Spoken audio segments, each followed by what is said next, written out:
салому дуруд, ассалому алайкум ба ҳар яку як шумо бародарону хорони муҳоҷир. Хушомадед ба шабакаи муҳоҷир ба қонун. ҳатман ба шабакаи мо обунафтаро фаромӯш намекунем ва наворо то охир тамошо карда байни худ паҳн мекунем, поделиться мекунем ки то ки ҳама аз қонунгузориҳои Россия бохабар бошанд. имрӯза навори мо дар бораи программаи Амина. Аминае ки аз 1 сентябр ба кор шурӯъ кард, ба ки дар кор аст, ба ки дар кор нест, ба куҷо кор мекунад, ба куҷо кор намекунад ва чӣ кор бояд кард. ҳатман ҳамин маълумотро барои шумо пурра карда расондан ба ҳаракат мекунем. ҳатман наворро то охир тамошо кунед, шояд ки дар байни навор, дар охири навор, дар сари навор бошад, маълумоти даркориро барои худ пайдо кунед. Телеграми мо Қонун РФ. Силкаи телеграмро дар навор мегузорам, дар комментария дар омада обуна шавед. Дар он ҷо пеш аз 3000 нафар дар бораи қонунгузориҳои муҳоҷират қатъи худ суҳбат мекунанд. Яъне ки чӣ мушкилӣ ба сарашон омад, чӣ хел карда аз ҳамон мушкилӣ баромаданд, байни худ нақл мекунанд. Телеграм дар омада менависед Қонун РФ бо ҳарфҳои лотунӣ, ё ки аз ҳамин навор аз комментария силкашро пайдо мекунед. Мо консултатсияи пулакӣ ҳам дорем. Мутаассифона ройгон нест, ройгон фақат YouTube ва Telegram. Номерои WhatsApp-и мо +7 901 635 4904 +7 901 635 4904. Фақат WhatsApp. Саволҳои шахсӣ агар бошад, марҳамат дар омада савол диҳед ва мо ба шумо муфассалтар карда мефаҳмонем ки дар ҳамин ҳолат чӣ кор бояд кард. Лекин мутаассифона пулакӣ нест. Фақат дар WhatsApp менависед, телефон кардан бефоида ва звонок намебиёд. Дар бораи Амина. Амина якумаш дар куҷо кор мекунад? Москва, Московская област. Шахсоне ки дар дигар регионҳо кор мекунед, ба шумо дахл надорад. Ба ки Амина дар кор нест? Амина дар кор нест ба шахсоне ки РВП доред, ВНЖ доред ва шахсоне ки то синни 18 сола ва шахсоне ки бо учоба ё частни дохили Россия шудагӣ. Амина ба ки дар кор аст? Дар кор аст ба шахсоне ки фақат кор мекунанд дар айни ҳол бо воситаи патент ё ки ба нияти кор дохили Россия шуданд. Марҳамат, наворо то охир тамошо кунед.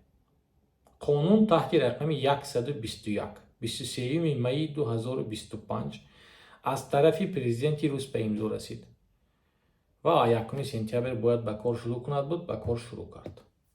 Акнун касе ки агар қонунро мефаҳмаду хонда метавонед, дар омада агар дар YouTube, дар Яндекс бошад, дар Google бошад, нависед ки Федеральный закон 121 от 23 мая 2025 года. Маълумоти муфассалтараш дар сайти Кремл сабт шудагӣ аст, дар омада хонед.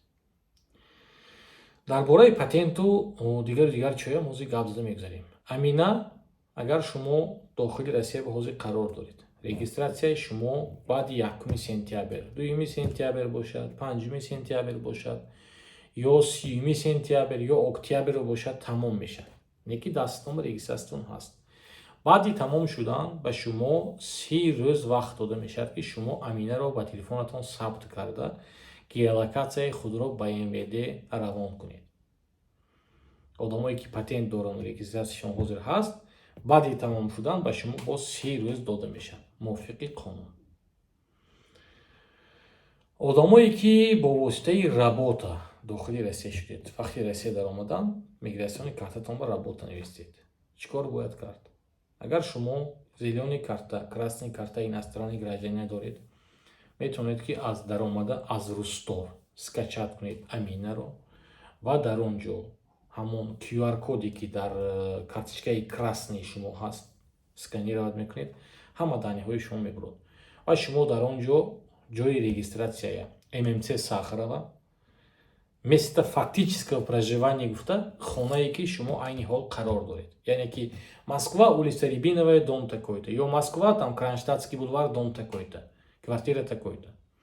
Ҳамон чизо указат мекунед, давоми 24 соат подтверждён гуфта ба шумо SMS бояд биёд. Агар не подтверждён гуфта ягон хел ошибка омад, шахсан ба ММЦ Сахарова муроҷиат мекунед ки барои чӣ ошибка барои омад. одамое ки дохили Россия шудеду регистратсия кардани ҳастед, ба шумо 15 рӯз аст. 15 рӯз вақт доред. Агар шумо зелёни карта ё красни карта надошта бошед, Сахарова рафта отпечатки палец, фотографирование, ҳамаша метеду ҳамин зелёни картаю сини красни картаи гирифта баъд регистратсия мекунед худатона ба приложенияи Амина. Регистратсияи коғазӣ аз байн рафт. Бале, аз байн рафт фақат ба одамое ки дар Россия кор мекунанд.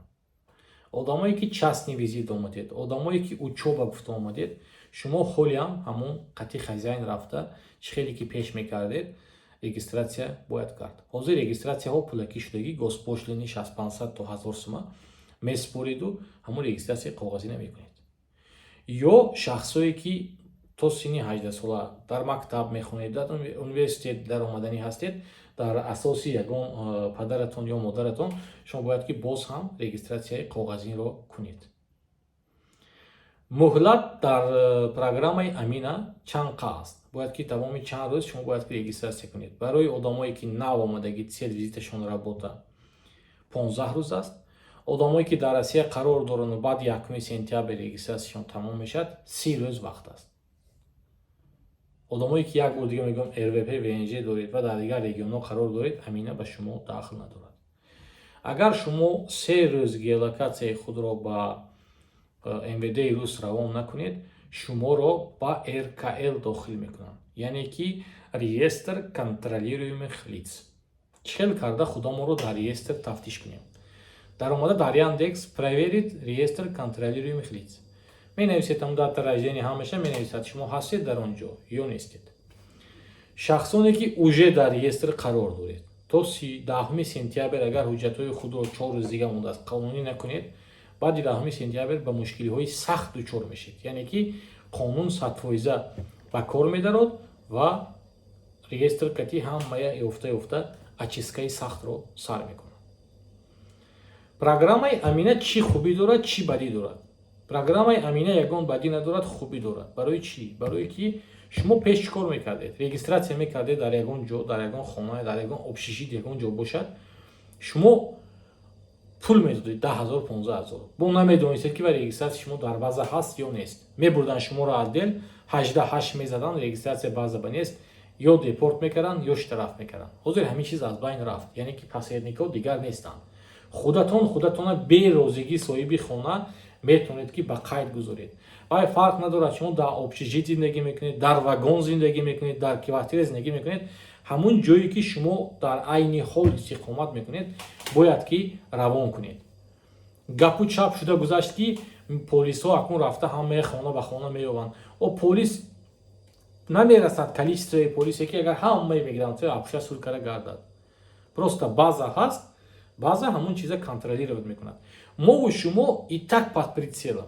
мана ҳамин Сбербанк онлайн кушоед, шумо местоположениятон ҳаст. WhatsApp кушоед, местоположениятон ҳаст. Instagram, Telegram, имо чизе ки набошад, шумо ҷотон ҳаст. медонанд шумо дар куҷо ҳастед. бе ҳаминам шуморо ёфтан ягон мушкилӣ надорад. ҳама ҷо ба система безопасности город, тем более Москва, Московская область, ҳама ҷо ба камера ҳаст. и так ҳама медонад ки куҷо ва просто ин чиз дар кор ки штоби шумо закону нахоҳист на территорияи Российской Федерации, яъне ки қонунӣ шумо қарор доред дар ҳудуди Россия. дига ягон чӣ не. ҳамин посредникҳои ҳаромхӯр ҳастанд, баромада ҳар хел навор карда мардума метарсонанд ки шумо якон полисо сур карда меқапанд, ин хеле мекунанд, он хеле мекунанд. ин ягон хел соҳиби хонавам ягон ҷои хавфаш нест дар айни ҳол. яъне ки бехатар аст ин чиз. шумо ҷои худро определит кардед, равон кардед, аз пайи кор мешед. одамое ки кӯдакотон дар мактаб монданӣ ҳастед, бисёр дар личкаҳои ман буромаданд ки мо чӣ кор кунем. шумо ҳамун гуфтам ки ҳамун хел коғазӣ регистратсияро карданро давом медиҳед. ин Амина фақат дахл дорад Москва, Московская область ва одамое ки ба кор омадагӣ. яъне ки мувофиқи қонуни 121 ки аз тарафи Путин имзо шуд, дар он ҷо бо як чиз аст ки патент дар ду регион, яъне ки патенти Москва ки шумо метавонед ки дар Московская област ҳам кор карда тонед. ба Санкт-Петербург бам ҳамин хел. Ленинградская область, Санкт-Петербург. яъне ки пеш хел буд, агар шумо мувофиқи қонун рафта дар дигар шаҳр кор кунед, дар дигар област, мисол патенти Москва ки Московская област, шуморо метавонанд ки депорт кунанд. барое ки незаконни трудовая деятельность ҳисоб мехӯрад. ҳозир акун не ки ҳозираш ба договор байни Москва и Московская область нест. яъне ки работодателе ки шумо кор медиҳад, трудовой договорро бояд указат кунад ҳам Москва, ҳам Московская область. яке қонун аз 1 сентябр ҷо ба кор даромадагӣ. баъд чӣ хел буд? Сери визититон мақсад шумо дар омадед аэропорт, ягон хато шуд, ягон чӣ шуду, шумо бояд ки работа указат кунед, не ки частни указат кардед. мувофиқи ҳамин чиз шумо бояд ки границаи Россияро тарк кунед буд, яъне ки рафта граница аз дигар работа карда биёед. ҳозир ин хел кардан шарт нест. шумо аз Россия набаромада мувофиқи ҳамин статья қонуни 121 метавонед ки сер визити худро алиш кунед, яъне ки работа карда ба патент супоред. ҳамин хел чизҳо дигаргуниҳо дохил шуд дар қонунгузориҳои Россия. ба ягон кас гӯш накунед, ҳатман ҳаминеро скачат кунед, агар шумо дар Москва област бошед кор кунед, агар ба воситаи корон бошед скачат кунед, ин бисёр чизи удобни аст. ва аз паи регистратсияи коғазӣ нашавед. агар набуда ягон полис дар кӯча шумо ман карда гуфт ки коғазӣ регистратсият канӣ, ё регистратсияи шумо мақсад 1, 2, 3, 4, 5 сентябр тамом шуда, шумо қабида ин регистратсия чӣ просрочный гуфт, федеральный закон 123 кушоиду статьяи 5 нишон дед ки ман 3 рӯз вақт дорам оли ки ман регистратсия кунам. ё мувофиқи қонуни президент аз 1 сентябр регистратсияи коғазӣ бардошта шуд ба шаҳрвандои хориҷие ки кор кардани ҳастанд дар ҳудуди Россия. гап занед, ҳуқуқи худро фаҳмонед ки бо бурда мисол бекорба пулатона нагирану иштараф накунанд шумо. аллоҳи меҳрубон ҳамотон нигаҳбон бошад. як бор дига гуфта мегузорам, консултатсияи пулакӣ WhatsApp 7901 635 4904. телеграми мо қонун РФ-40 дар паси навор мегузорам.